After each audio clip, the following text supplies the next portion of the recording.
काल मृत्यु हो मरे, जो काम करे चंडाल का काल उसका क्या बिगाड़े, जो भक्त हो महा काल शंकर देने वाले। वरण विवाह, गुरुजी लड़की को मंगल है, गुरुजी लड़के को मंगल है, क्या करा जाए, कुछ मत करो।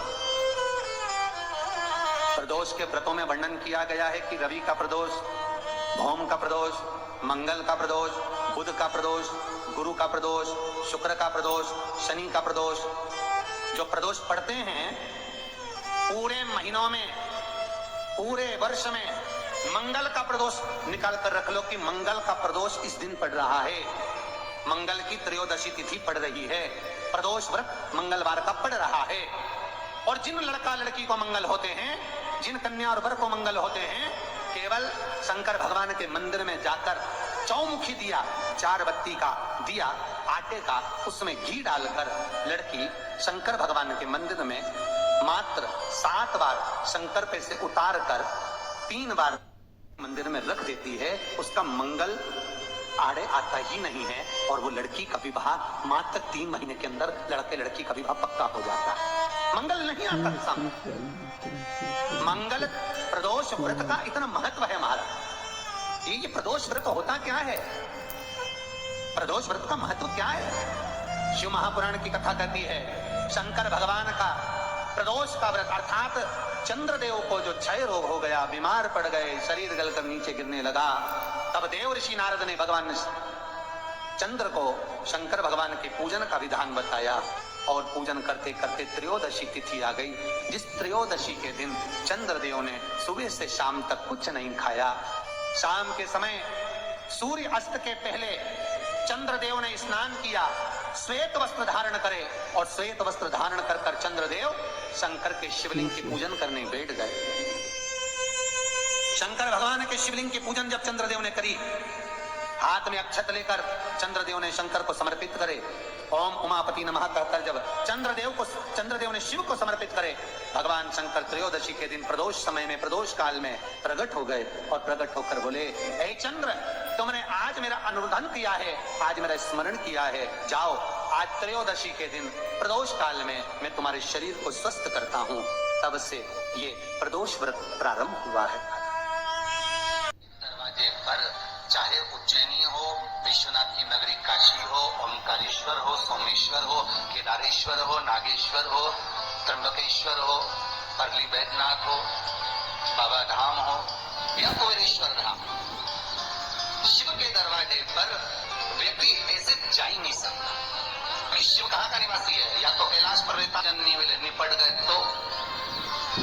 और फिर कोई ने पूछ लिया, तो साहब वृंदावन कितनी बार गए हो? अरे वृंदावन तो हमारे को जीजी के लड़के के साथ चले गए, फिर हमारे मामा का छोरा गया उसके साथ चले गए, फिर हम दोनों भी घूमने चले गए, फिर हमारे बच्चों को भी दर्शन करा, वृंदावन तो हम खो गए। फिर कोई तुमसे कहे कि तुम उज्जैनी आता, यह शंकर जिसको बुला ले, शिव जिस पर करुणा कर दे और शंकर जिसको हाजिरी देकर आमंत्रित कर ले, बस वही केदारनाथ जा सकता है, वही उज्जैनी महाकाल जा सकता है, वही विश्वनाथ की नगरी काशी जा सकता है, वही कुबेरेश्वर धाम जा सकता है, और वही चाहे केदार हो, चाहे ओंकारेश्वर हो, सोमेश्वर हो, नागेश्वर हो, वो वहां तभी जाएगा जब बाबा बुलाए। शिव कहते हैं कर्जा हो भी गया तो चिंता नहीं कर, शमी का पत्ता शहद में डुबो, श्रावण के महीने की 10वीं तिथि, कौन सी? श्रावण के महीने की 10वीं तिथि, एकादशी के एक दिन पहले, श्रावण महीने की 10वीं तिथि को शमी के पत्ते को चाहे 21 हो, 11 हो, 51 हो, उसको शहद में डुबोकर शंकर भगवान के शिवलिंग पर उसको श्रृंगार करो। केवल चढ़ाना नहीं, जब शहद में डूब जाएगा तो वो चिपक जाएगा। शिव का श्रृंगार करो। क्या होगा इससे?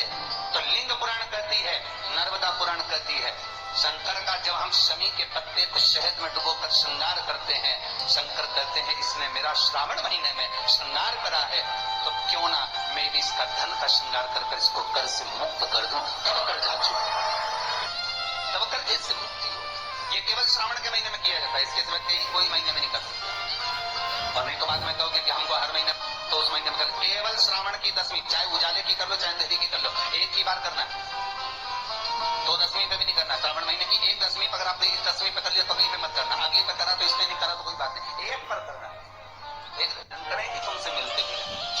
और कई लोग तो अंदर पत्र भी भेजते हैं, श्रीमान जी आए जरा 5 मिनट मिल दो, हमने कहा कुबेरेश्वर जी से मिला दो, हमारे पास आए क्या मिलने, तो कुबेर भंडारी से हमसे मिलने आओ तो बात दूसरी, कुबेरेश्वर महादेव से मिलने आयो, अपना दुख, अपनी तकलीफ, अपना कष्ट, अपना रोग, अपनी बीमारी, अपनी बात हमसे मत कहो, इस भूमि पर खड़े होकर जो बोलोगे वो उससे कहो।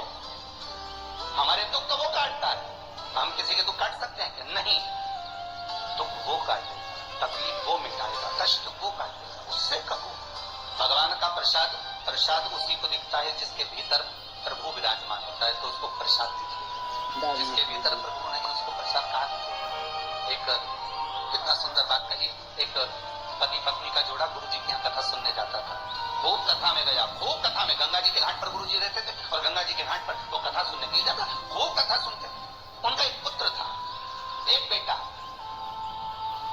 4 बेटे में से एक बेटा ऐसा था जिस बेटे के पांव विकलांग थे, बस घुटने के बल रगड़ कर चलता। होते हैं कई लोग, आपने भी देखा होगा, उसके पांव खराब।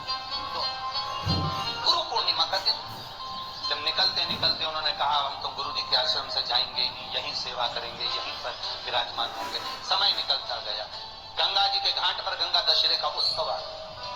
गंगा दशहरे का जब उत्सव आया, खूब भीड़ पड़ी, अपार, गुरु जी के आश्रम में ढेर भीड़ पड़ी, और उसी में जो व्यक्ति इतने महीने से रह रहा था, उसी व्यक्ति ने आज गंगा दशहरे के दिन गुरु जी से प्रश्न किया, गुरुदेव हमें सेवा करते हुए आज कम से कम 20 साल हो गए, आपके यहाँ आते हैं सेवा करते। गुरु जी बोले हाँ, मेरा बेटा जिसके पांव खराब है वो भी सेवा करता है, रगड़ रगड़ कर झाड़ू लगाता है, बुआरी लगाता है, कभी कभी फूलों की माला बना देता है, उसके पांव खराब है। गुरु जी एक प्रश्न कर। गुरु जी बोले बोलो क्या प्रश्न करना है? प्रश्न केवल इतना सा है गुरुदेव कि जब हम इतनी सेवा करते हैं, इतनी आराधना करते हैं, इतनी आपकी चाकरी करते हैं, भगवान की भक्ति में 20 साल से लगातार जुड़े हुए हैं, हम मंदिर जाते हैं, कई बार आपके सामने भी प्रश्न आता होगा, मैं मंदिर जाती हूँ, अगरबत्ती लगाती हूँ, धूपबत्ती लगाती हूँ, दिया लगाती हूँ, पानी चढ़ाती हूँ, जल चढ़ाती हूँ, पंचामृत स्नान कराती हूँ, शंकर जी को बेलपत्र चढ़ाती हूँ, शंकर जी का अनुमोदन करती हूँ, भगवान ठाकुर जी की सेवा करती हूँ, घर में पूजन पाठ कोई नहीं करता, मैं जितनी करती हूँ, उसके बाद भी तू क्यों? उस व्यक्ति ने भी यही कहा कि मैं इतना करता हूँ, मेरी पत्नी इतना करती है, मेरा परिवार इतना करता है, खूब गंगा में डुबकी लगाए, खूब स्नान, खूब पूजन करे, इसके बाद आखिर क्या कारण है कि मेरे बेटे को रगड़ कर चलना पड़ता है, उसका पांव बेकार हो गया, मैंने कौन सा पाप कौन सा करा? गुरुदेव गंगा के घाट पर गंगा दशहरे का दिन है, गुरु जी सत्य बताना कि मैंने कौन सा पाप करा कि मेरे बच्चे को रगड़ रगड़ कर चलना पड़ रहा है, उसका कारण कितने में गुरु जी बोले, अगर इतनी पब्लिक में हजारों लोग गुरु दीक्षा लेने आए हैं, हजारों लोग गंगा नहाने आए हैं, इसने एकांत में प्रश्न नहीं करा, प्रश्न नहीं करा तो इतने लोगों में प्रश्न करा, उत्तर नहीं दूंगा तो आज बात अगर अकेले में प्रश्न करता तो मैं उत्तर नहीं देता, क्योंकि इसका दिल दुखेगा। कई प्रश्न चेलों के, कई प्रश्न शिष्यों के ऐसे होते हैं जिसका उत्तर गुरु नहीं देते, क्योंकि गुरु को मालूम है इसका मन दुख जाएगा, सत्य बोलेगा गुरु और मन दुखेगा। कई बार ऐसा हुआ कि गुरु सत्य नहीं बोल पाए, इसलिए मौन हो गए, बोले नहीं सकते। पर आज इतने लोगों में इसने प्रश्न किया, उत्तर तो देना पड़ेगा। गुरु जी ने कहा बात सुन ले अच्छे से, ये तेरे कर्म का भोग नहीं है, ये इसके कर्म का भोग है। जिसके कर्म का भोग जिसको भोगना पड़ता है, किसी दूसरे को नहीं।